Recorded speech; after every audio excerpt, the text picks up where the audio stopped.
Hello everyone. आज आम OTET Odia grammar रो गोटे इम्पोर्टेंट क्लास करवा। या पूर्वर ओडिया ग्रामर आम गोटे क्लास करथिले जो थे कि आम शब्द विशेष्य विशेषण सर्वनाम उपरे डिटेल पढ़ी। बहुत important chapter OTET Odia grammar ये सब। तो एबे आम ताले देखि नबा अव्यय गोटे आमर बाकी रही जाइए अव्यय। तो आमको आज अव्यय देखि नबा भलसे। ताले विशेषण पढ़ी सारी डायरेक्टली आम अव्यय को जीवा। जो पद मानकर लिंग वचन विभक्ति भेदरे कौनसी परिवर्तन हुए ना। ताले आम गोटे वाक्य एभली किछि पद वाक्यर प्रत्येक अंश हूँ गोटे गोटे पद शब्द जितेबाला वाक्य व्यवहृत हुए से शब्द को आम कौन कहती कहती पद। ठीक अच्छे। ताले वाक्य यही केतेक पद थाए ताले तार लिंग वचन स्त्रीलिंग हो बा पुल्लिंग हो बा क्लीबलिंग हो किंबा वचन एक वचन हो बा बहुवचन हो बा विभक्ति जो भी विभक्ति हो तार कौन सी परिवर्तन हुए ना।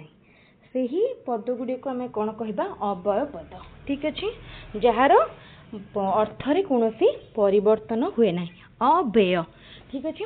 अव्यय पद उदाहरण कोड़ा कोड़ा ना ओ राम ओ हरि। ठीक अच्छे। मु ओ से माने तो किछि लागू आम विभक्ति चेंज करंतु बा लिंग चेंज करंतु किंबा हमर वचन चेंज हो किंतु ए पद जो ओ एवं किंतु अथवा अथच तथापि ए सबुर कौन सी परिवर्तन हुए नहीं। ताले एको आम कहितांती अव्यय पद। मन रहिला समस्तंकर।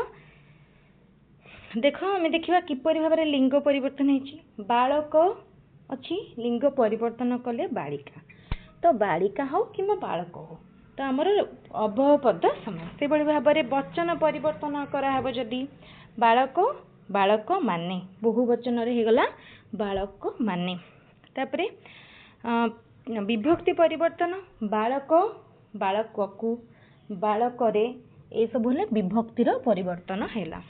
तापरे अच्छा तापर देखिबा उदाहरण कौन देछि राम लक्ष्मण दुई भाई। एठी राम होची पुल्लिंग लक्ष्मण मध्य पुल्लिंग। आम ए लिंग चेंज करके देखिबा अव्यय पद कौन रोचे। आम करबा सीता और गीता। सीता और गीता होची स्त्रीलिंग किंतु अव्यय पदर कौनसी परिवर्तन हैला ना बा अव्यय पद अपरिवर्तित रहिला। वाक्यर विशेषण रे अवश्य मते एहा करिबाकू हबो। एठी हम लगेले अवश्य। ठीक अछि।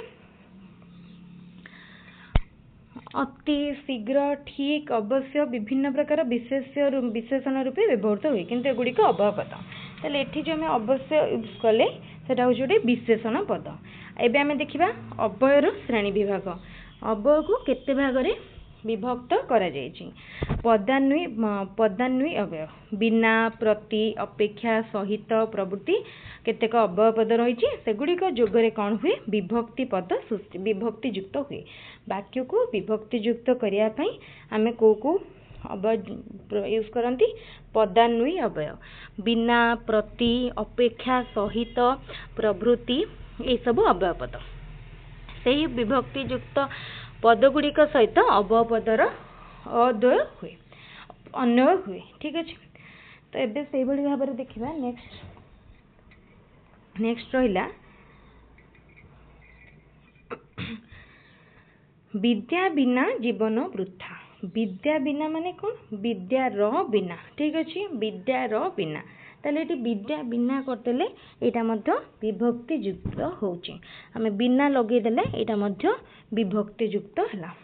तुम प्रति मोर अविश्वास नहीं। तुम प्रति माने टी पाई अर्थ रे तुम प्रति माने तुम पाई हैला। तापर अमेरिका रूस अपेक्षा अधिक शक्तिशाली ये गोटे तुलना करूची।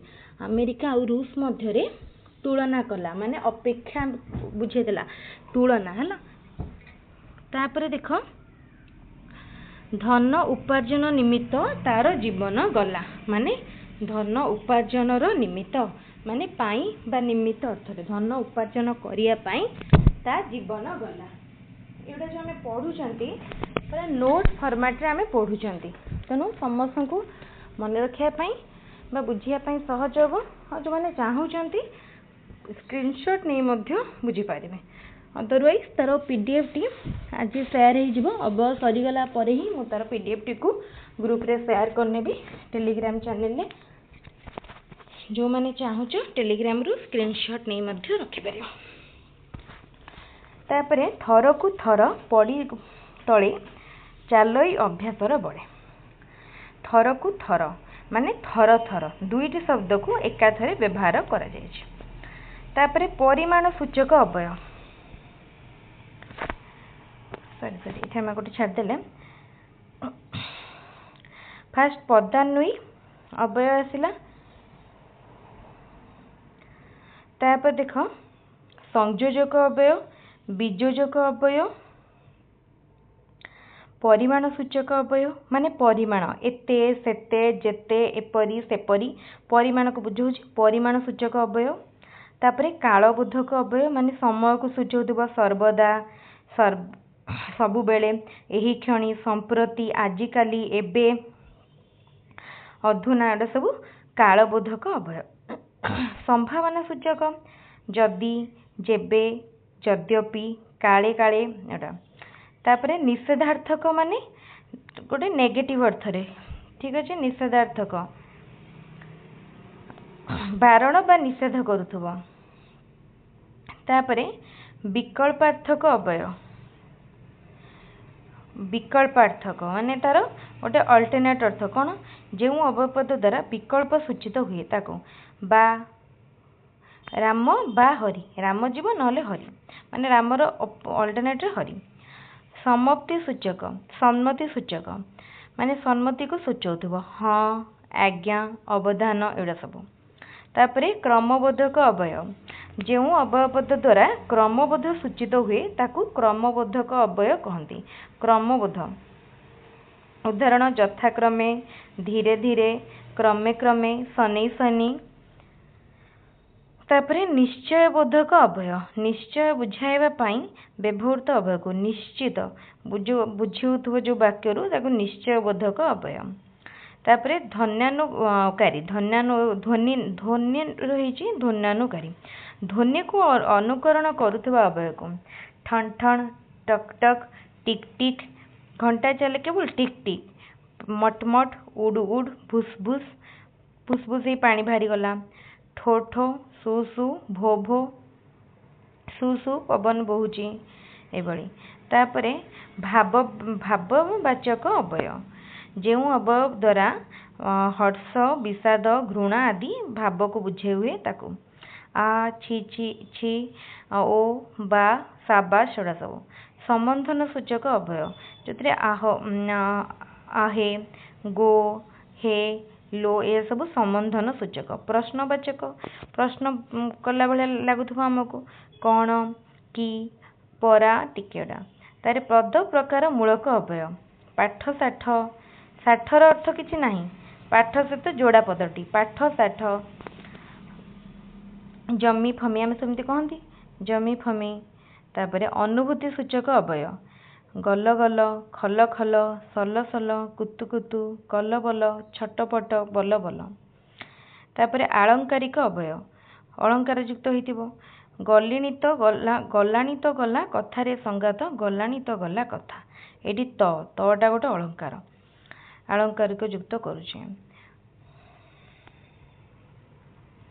ताले एइठी सरीगला हमर आजिर अव्यय या पूर्वरु आमे पढ़ी विशेष विशेषण तेणु ये चैप्टर टी कंप्लीट है तेणु समस्ते ये चैप्टर टी को भल भाव देखने आमर निश्चित भाव में एग्जाम रे जो क्वेश्चन आसो करें आउ सर्वनाम क्रिया तो जानी आउ गोटे क्रिया उपरे क्लास करवा डिटेल बड़ बड़ वीडियो करूना छोट छोट वीडियो रे आम डिस्कसन करवा सहित जेहेतु एग्जाम टिके एक्सटेंड है आम टिके कंटेंट को देखा सहित क्वेश्चन को देखा ठीक अच्छे आज वीडियो को ये रखा निश्चित भाव में समस्ते आम यूट्यूब चैनल को सब्सक्राइब करूँ वीडियो को लाइक करूँ वीडियो को जिते पार्टी सांग सहित शेयर करूँ ता सहित आमर टेलीग्राम चैनल लिंक डिस्क्रिप्शन में दि जाए टेलीग्राम रे जॉइन करूँ फ्री रे notes and study material collect करूँ थैंक यू।